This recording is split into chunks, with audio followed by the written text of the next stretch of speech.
A disgraced officer steals gold from one of the wealthiest men in the city, all to earn the love of a troubled actress whose motives might not be as pure as he thought. While transporting gold to the city of Khabarovsk, Kuzma listens to Kiprian's religious ramblings. However, they get into an argument when Kiprian sings praises to the faith healer Rasputin, whom Kuzma insists is a fraud. Their group soon gets blocked by a tree that's fallen over a man. Nazar and Kuzma investigate, with the former recognizing the fallen man as Sultan, who escaped a labor camp. Just then, Sultan wakes up and shoots Nazar before opening fire at the rest. Shagun manages to fire at the gunman, but more of his cohorts who are wearing wooden masks appear. Shagun eventually gets shot while Kiprian prays, only for Kuzma to shoot him as he's helping their attackers. Kuzma then holds Shagun at gunpoint, but when the latter's dog, Thunder, bites one of his allies, he uses the distraction to break from the coachman's hold and shoot him. Noticing the bloodshed, one of the masked men, Timosh, removes his disguise, horrified at the scene. Shagun remains outnumbered, so he backs into the frozen lake, which eventually breaks in his weight, leading him to sink into the water. His dog then runs off while the masked men approach the wounded Kuzma, who offers them the gold in the carriage. They then end his misery. Shagun eventually wakes up,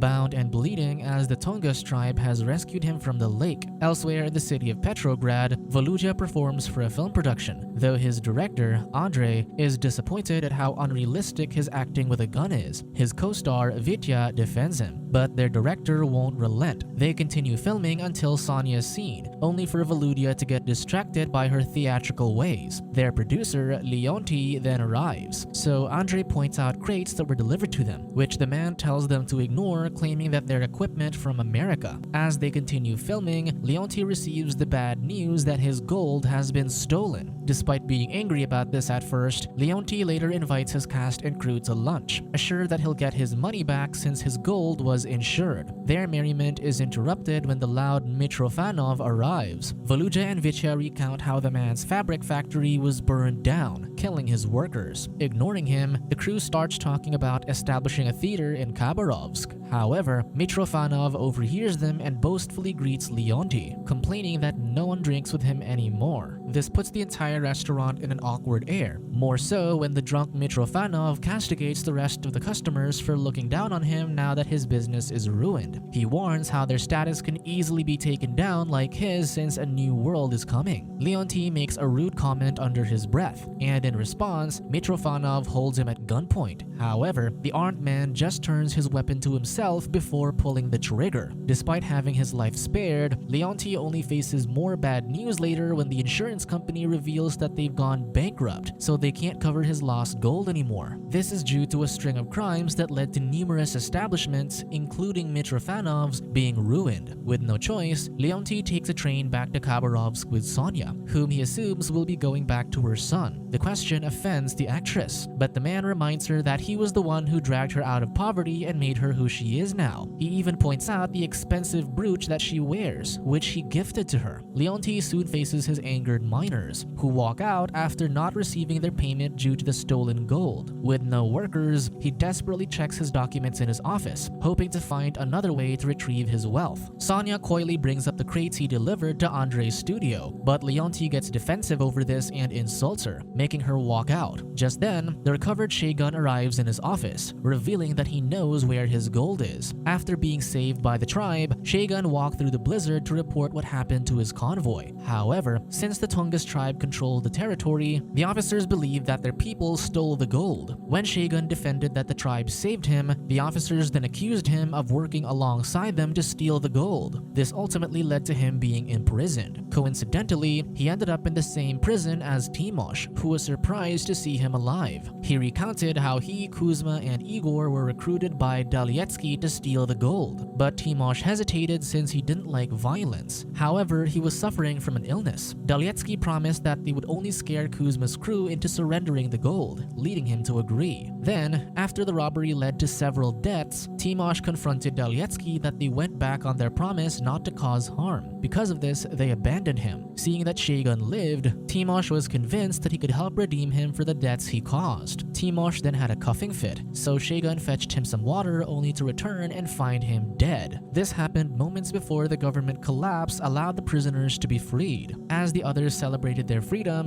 Shagun found a map in Timosh's pocket, giving him the location on where the gold was taken. Unbeknownst to him, Dalietsky was part of the Russian army. While stationed at the headquarters the year before, a younger soldier, Sokolovsky, recounted seeing his superior with a particular woman, only for her to leave him for a wealthy man. Interrupting this story, Dalietsky urged his group to play Cuckoo. The game was for the cuckoo to survive while being hunted by his blindfolded hunters. With Dalietsky dealing the cards to choose which of them would be hunted, Sokolovsky ended up being the cuckoo. With that, he attempted to quietly navigate across a field while his supposed comrades attempted to find and shoot him. After much struggle, however, Dalietsky merely removed his blindfold to kill him, ensuring that he'd never tell the story about the woman again. Not long after, Dalietsky traveled to Petrograd to meet with his lover, Sonia. She was the one who left him for Leonty, only for the wealthy man to use her and show off her body to his miners for motivation. Dalietsky complained to her about how he was demoted, leading him to become broke. Sonia, however, merely scolded him for sending her a letter, pointing out that Leonty could have seen it. She lamented how she had to deal with a man just to get a single coin. Dalietsky offered to kill Leonty for her, and with that, she gave him the intel about the gold that would be transported to Khabarovsk. The idea excited her lover, leading to them celebrating their future wealth in bed. A year later, after taking the train with Leonty, Sonia visited the orphanage where her son lived. She expressed her desire to take her son back, but the establishment's doctor reminded her that the child suffered from a congenital brain anomaly, so he couldn't even speak. Since she had no home and no husband, they doubted she could provide her child with a better life. Disappointed, Sonia met with Leonty at his office that afternoon. After he insulted her, she stormed off, passing by Shagun, who was there to meet with his employer. Recognizing him as part of the convoy that Dalietsky stole from, she listens in on his conversation with Leonty to find out what he knows. Alarmed by her discovery, she later meets with her lover, who showers her with kisses immediately. However, she warns him that everyone in that town knows her face, so she tells him to be discreet. With that, Dalietsky tells her that he hid the gold under a mountain. However, she warns him that Leonty already knows since they failed to kill Shagun. This surprises her lover, thinking he'd killed the man. Sonia adds that Leonty is already gathering men to retrieve the gold, so he has to get rid of it before they arrive. Meanwhile, Leonty's foreman recruits a group of mercenaries to retrieve his gold. This includes the American whaler Jack, a Chinese merchant named Changfin, and pirates Kostya and Lyosha. Lastly, he meets an old hunter named Botul, though Leonty questions if he can keep up given his age. To prove himself, Botul accurately shoots a rat with a crossbow, impressing him. With his team gathered, Leonty assigns them to assist him in retrieving his gold, promising to pay them generously for it. However, despite Shagun's story, he still believes that the Tungus tribe was involved, so he declares war on them. The next day, Shagun leads Leonty's team into the mountain, though things get tense when they discover traps set around. They also find a bear's skull displayed on bloody branches. Botul recognizes that this is a warning sign from the Tungus that they're entering their territory. That evening in the city, Andre and his actors open up their theater for a live performance, only to find that Sonia hasn't arrived. Instead, the actress goes into an underground brothel to meet her former employer, Mr. Yoon. She asks his help to exchange the gold for money and acquire passports for her and her son. Yoon immediately assumes that the gold she has is the one stolen from Leonty. Given the risks of this exchange, Yoon demands 50% of the gold sales. After this meeting, Sonia finally rushes to the stage play. Meanwhile, Leonty's group settles around the campfire for the night. During this, Chagrin is surprised to see his dog watching him in the woods, only for it to disappear when he looks back. The group continues their trek the next day, with Botul sharing how the Tungu's white shamans take the form of a bear while the black shamans turn into ravens. The black shaman is the more powerful one since he can curse and inflict death. Leonty brushes this off, thinking that modern civilization doesn't need beliefs like that. Suddenly, Lyosha gets shot by an arrow through the neck.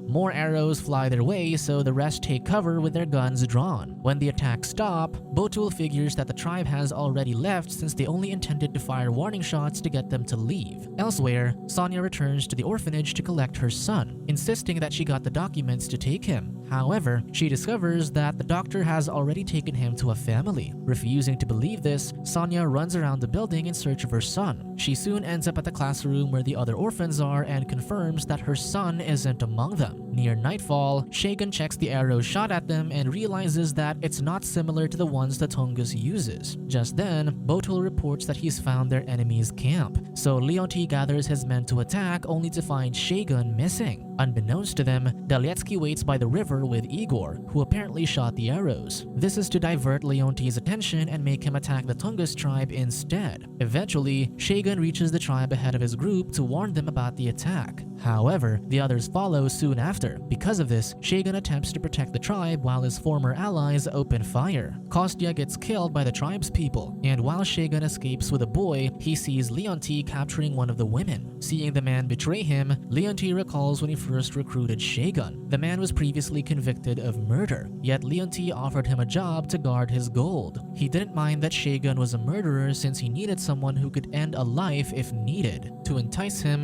Leonti treated Shagun to alcohol. However, as the conversation went on, Leonti mentioned his new worker's deceased wife whom he murdered an officer to avenge. This turned the night sour, so Shagun agreed to work for him as long as he stayed out of his life. After destroying the tribe's camp, Leonti captures their shaman and interrogates him about his gold. The shaman asserts that they didn't take it, then calls the wealthy man a savage for greedily taking what nature provides. Despite this, Leonti needs someone who's known the land since Shagun left, so he considers taking the shaman with them as a guide. Hearing this, the shaman ends his own life, refusing to help the man. With no choice, Leonti chooses the woman he captured to guide them instead. The following day, a drunk and mournful Sonia gets to work, only to find her son Sasha with his adoptive parents in the audience. When the family leaves, she hurriedly follows them out, narrowly evading the police who storm the stage. They search the place for Leonti's mysterious crates from America, which apparently contain smuggled firearms, much to Andre and the actor's surprise. Refusing to get arrested, Voludia suddenly steals a gun and orders Vitya to do the same. He asserts that they didn't know what the crates contained since their employer told them not to mind them. With the police held at gunpoint, the actors and Andre make their escape. They attempt to leave via a boat,